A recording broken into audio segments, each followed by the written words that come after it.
Hi, I'm Dr. Julie Hotard, and I'm going to talk to you today about dealing with political differences. I have a rule that I'll suggest that you follow, and I'll start off with it right away, and then I'll explain why it's so wonderful and why it works. The rule that I suggest that you follow is no political discussions. Well, why, you might ask? My personal growth workshop leader said that I can do anything I want. Well, no, you can't do anything you want. You can do a lot of things, but not anything you want. And you may say, oh, I read articles all the time that say these are the ways to win in political discussions. Well, that usually doesn't work.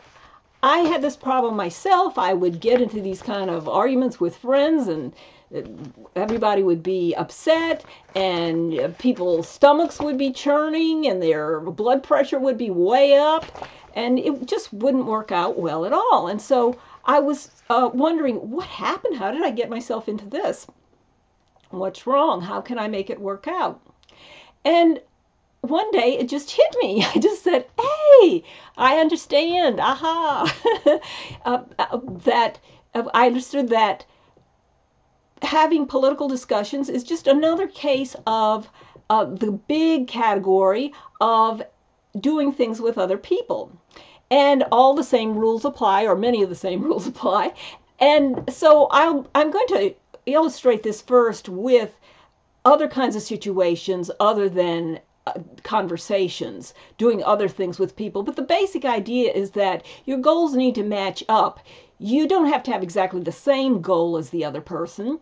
For example, in a conversation, well, not a political one, but another one, maybe one person wants to describe a problem and the other person wants to offer possible solutions and try to help the person fix the problem. Maybe one person wants to talk about a situation and vent their feelings, and the other person wants to listen and be supportive. Well, those are not the same goals, but they match up. They fit together really well. So that's great.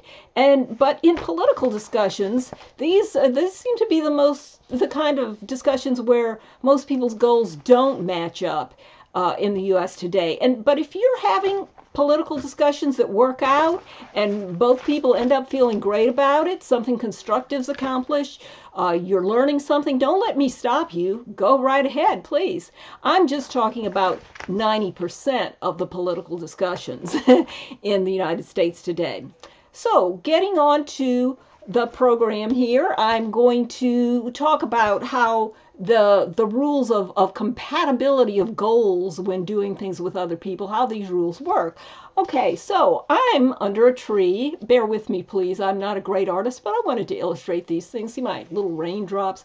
I'm under the tree, and I'm sheltering myself from the rain by myself, working great.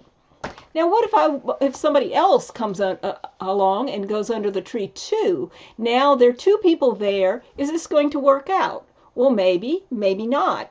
Looks fine here. People peacefully under the tree, respecting each other.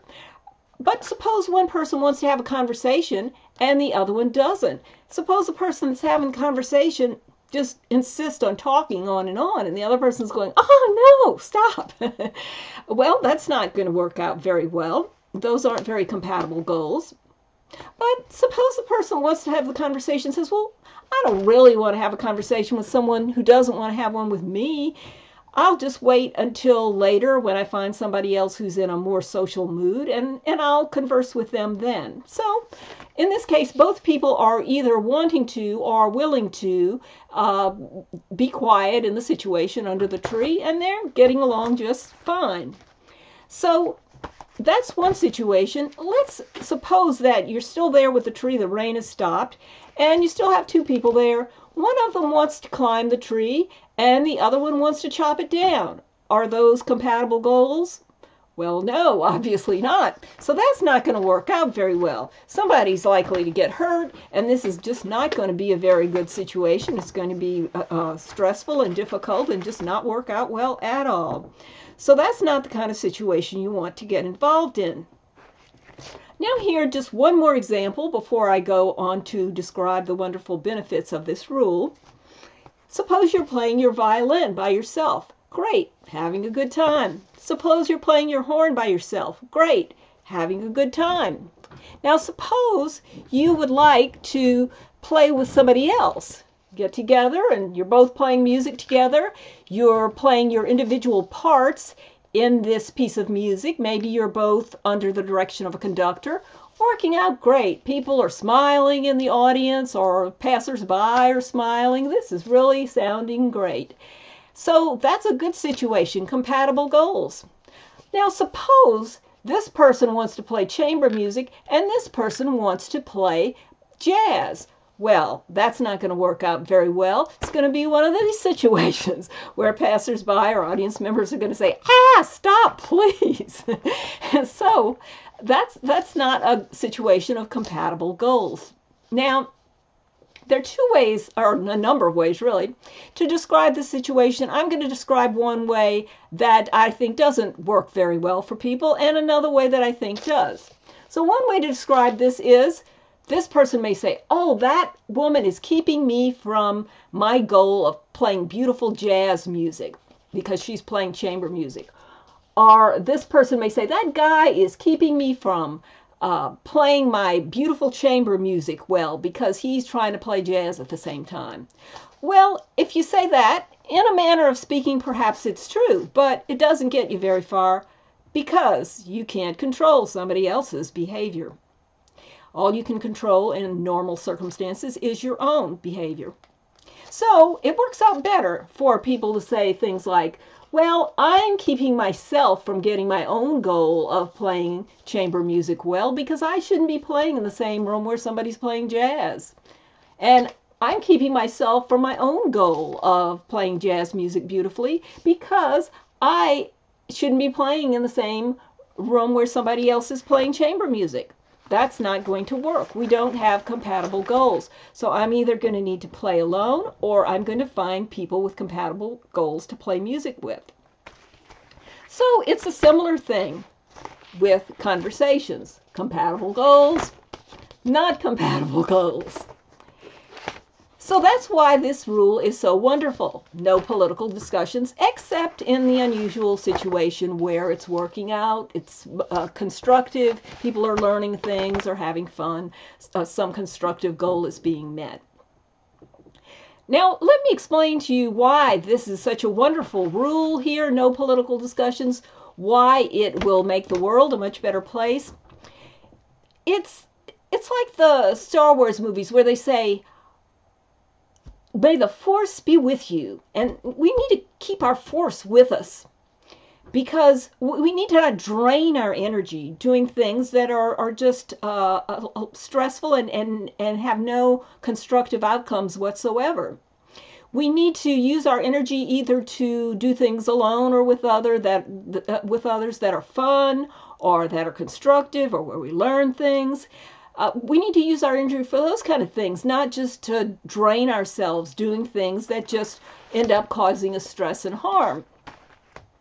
So if everybody in the world would just do things with other people when they have compatible goals, maybe they want to do some kind of volunteer service in the community or just talk about something fun or do something fun, if everybody would just do things with other people when they have compatible goals and just get out of the situations where you don't have compatible goals, then that would be good. So how are you going to do this? How are you going to do this no political discussions rule when you're with your family at a holiday meal or something and people just won't shut up about politics? Well, one way is to just exit stage left or exit stage right, whatever way you want to exit could be good.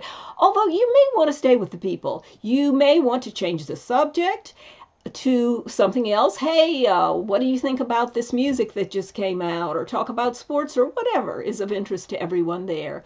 Whatever might be fun to talk about for everyone. Or you could just change to an activity. Oh, would everybody like to go play basketball or go to a concert or take a walk? You could change to an activity. Now, you may end up in the situation, though, that you may change the subject or try to change the activity. You may tell people repeatedly, I just don't find it fun to talk about politics. I find it more constructive to talk about this other topic. you may find that people still can't shut up about it. So that will be a situation where you'll have to decide, do you need to exit? Or is there some way that being in this situation is worthwhile for you, despite the fact that people want to go on and on about politics? And, you know, because they do doesn't mean that you have to answer their questions or do the things, talk about the things they enjoy talking about. So that's the rule. No political discussions. And you may think, well, I would really like to convince people to join my political party or to take on my political viewpoints. And hey, that's okay. A lot of people feel that way. But you're again in the situation sort of like the one you were here. You can't control other people's behavior. You can only control your own. The only thing I can think of you that would make it more likely that somebody would join your political party if they decide they're ready later on down the road is if you act like a person who is a member of a tribe that is worth joining.